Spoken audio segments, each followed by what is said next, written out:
Hi guys, welcome back to Have You Heard, the podcast, Everything Social. Yeah. I'm joined by Jack, one of the co-founders of the company, alongside myself, Joey, who is one of the paid media directors here at the company.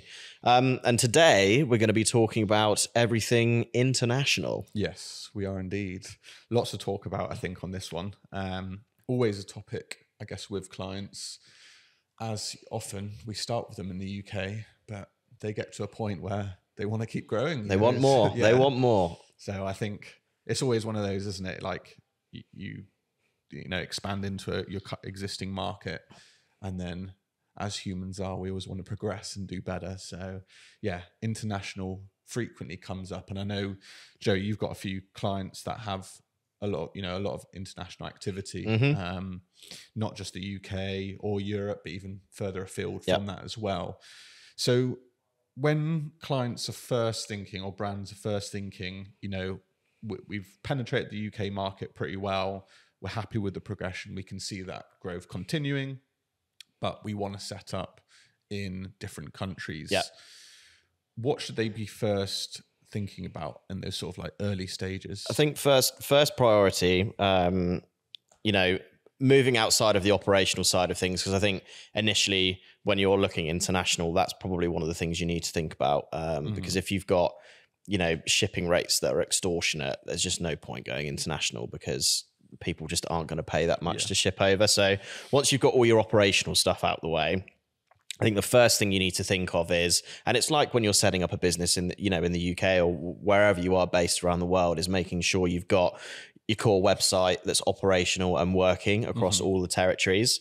Now, we've worked across several clients that have got different ways of doing this. Quite a few of the clients that we do work with are on Shopify, which has a great tool available to it called Shopify Markets, which essentially allows you to segment your website down per country, per market, and almost have your own kind of subdomain for each market. And then all of your prices are obviously all updated. All of your shipping rates are all updated per market on there. And I think that's really important because whenever someone lands on a website, I think one of the biggest turnoffs that people can really have is when you land on a website and it doesn't feel native to wherever you are. Yeah. You then have to, click on 2, 3, 4 different buttons to be able to get onto a localized website that then feels like you're browsing a website that's right for them, essentially, and that the brand's kind of providing a service to them, because essentially your website is a service provider to customers. And you want that service to be the best as possible to wherever people are browsing from in the world. So that's a really, really core thing to get right. Like I mentioned, Shopify Markets is one way of doing that. But I know we've worked with another few brands that have been using a tool called Global E, which essentially you still have one domain, but you have dynamically changing prices on your website, which is always kept up to date with exchange rates to make sure that the pricing is kind of the best it can be. I guess the only downfall from that side of things is it doesn't kind of fit within Google's best practice. Google really like you to have your own domain per country. That's kind of the best way to set things up. So I guess it's a good stopgap for quite a lot of brands that are looking to expand, and it's quite a quick, easy tool to be able to set up as well. But the best thing to do is get kind of subdomains or separate domains set up per market. Yeah, and then with that website change, obviously, it's probably copying over into English again. If you're already using English language, should brands be considering which markets to go into? Would you recommend maybe that they are English speaking before others, so you can roll out your ad campaigns across those different markets? I think naturally the always best approach that we've always kind of seen is really looking at the markets which you're already getting a reasonable amount of organic reach in, and you're getting people onto your site, but I've actually got a good conversion rate already. So if you're getting people onto the site from, Germany, for example, without kind of really doing any push on advertising out there, if you can see they've got a good conversion rate over there, you're probably in for a bit of a winner to go and start pushing some ad spend over there. So I think that's kind of always a good benchmark to go off, is kind of look at your organic data and see where people are coming from across the world, where people are buying from. And obviously it brings back to the point around operationally as well. Are you operationally able to fulfill those orders that are going out to those territories as well? So I think that's kind of one of the core things, I guess, to decide which country. And I know you mentioned around language as well, which is obviously quite a big, I guess, stumbling block for anyone looking to kind of migrate their activity across, especially across Europe, because I think we've got so many different languages across Europe. But the general consensus is, from all of the testing that we've done, is that the majority of those countries respond to English regardless. Yeah. It's such a widely spoken language that you can really tap into those markets without having to particularly look too heavily into translation. I think, you're looking across Scandinavia, across Germany in particular, is where we've seen, easy and quick success building out those kind of subdomains, but still running activity in English and still getting a good result off the back end of it. Now, there's obviously other countries, I think, particularly France being the main one, where, English is probably less spoken across the country. So the need to have the activity, translated, into French, both your website and your ad copy, is kind of much higher in territories like that. So it obviously depends where particular that you're looking to expand out into, but typically, Germany, the Nordics are usually pretty good, safe options to go for in English. I think quite a lot of the testing that we've done has been around, whether it's okay to say run your ad copy in German, but then send them through to an English website, or vice versa, English website through to a English copy through to a German website. But actually what you're doing in that instance is creating a bit of a disjointed user journey. So we actually see conversion rate drop off quite heavily when we've seen that. So it's always better to keep that whole user journey consistent, whether that's English to English, German to German, Swedish to Swedish, wherever you're looking at, pushing any ad spend. So from a translation perspective, that's probably the main thing that I would really kind of recommend. And then when going into entering those new markets with, ad spend through paid social, for example, what they're are you doing anything different in terms of like campaign structure and setup like that? Or are you doing anything to sort of test the waters and the appetite of that market first? How do you go about doing that? Yeah, so I guess it depends what kind of industry you're in. I think where we've seen really big successes in international expansion is with fashion clients. And one of the ways that we've been able to kind of, as you said, test the waters is really kind of go in with a product feed first best approach. So like you obviously will have in the UK, you always need to make sure that you've got a fully, not necessarily translated, but at least kind of localized product feed, which has got your updated shipping rates, your updated pricing on there, and your updated currencies to make sure it at least feels local to the users that you're showing those products to. But it's a really good way of kind of tapping into kind of a new market without having to go too heavy in pulling creative together, because essentially, your product feed does the job for you.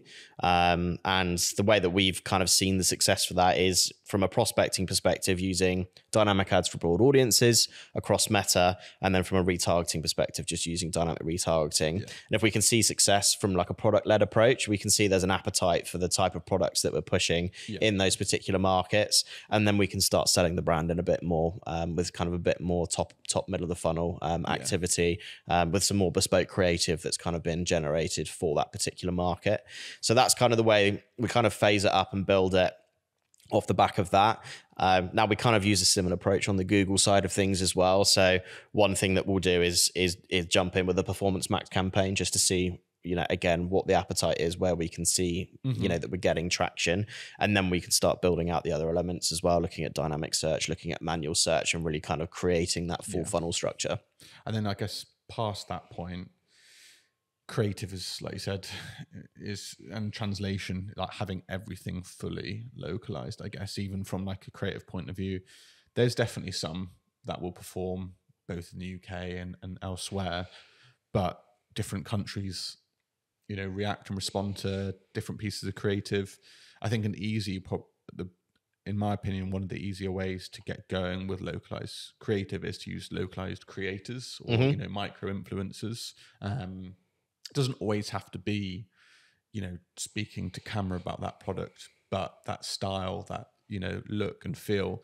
as a part of that, or if it's in a home setting, you know, one country definitely has a different way of styling and designing their home interior versus an English house. You know, I think can be quite obvious. So working with localized creators that can really create different levels of creative for you, create formats, themes, etc., to enable that sort of growth and expansion. But like you said, it's almost you need that confidence first, that there is that appetite to then invest that next level in your ad spend, your campaign structure, your creative, your copy, because it all does add up very quickly when we're doing transcreation, fresh creative for everywhere. So it's obviously worth it because that's what you do in the UK. So why wouldn't you do that elsewhere? But, you know, you need that confidence to... Yeah, exactly. Especially if you can then start, you know, you get it big enough in certain territories around the world that you can then open up fulfillment centers and, you know, and just improve the whole service, you know, together, which just really, really helps you scale the activity even more when you're kind of pushing to that level. It's a huge change, I think, for just going from UK to across the world. But, you know, I think... UK is obviously a decent market, but when you think of America, it's at least 5 times as big in terms of population and things like that. You know, you've got states that are almost probably the similar size as the UK or England.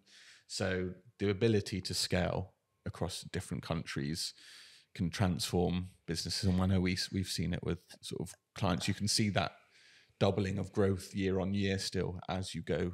Yeah. Which you wouldn't be able to see if you just stuck to the UK. Well, the US is a funny one as well because each individual state, we talk across Europe and each country having their own nuances in terms of the type of creative and, you know, the way that they respond to different types of products. It literally is the same in the US. You kind of really have to treat each individual state almost as its own country, as we would do in you know, in Europe, because there are so many different individual nuances across all of the, climate as well, that makes such a big difference in terms of, you know, the type of product that you're pushing and the messaging that you're pushing as well. So again, that's one of the things that we've, you know, from all the testing that we've been doing where we have been branching out to those US markets, is really taking quite a honed approach across each individual state to find, you know, where we're getting the best traction, what's getting, you know, what's getting the most traction in terms of messaging. So I think that's a really important key part when you're kind of building that as its own funnel in each state, or are you building each state into a ad set? So, I mean, it depends really. It depends on the scale and budget really in terms of what, you know, what you've got access to. I think if you're looking at more of a minimal budget, I think you just really need to focus on a few key states and then just look after those for the start until you start really getting some traction there. But if you've got a larger budget to work with, I think certainly from like a prospecting side of things, really kind of, I would probably say splitting your like top of the funnel campaigns down into kind of state categories where you can kind of group up those states based off their kind of user behavior.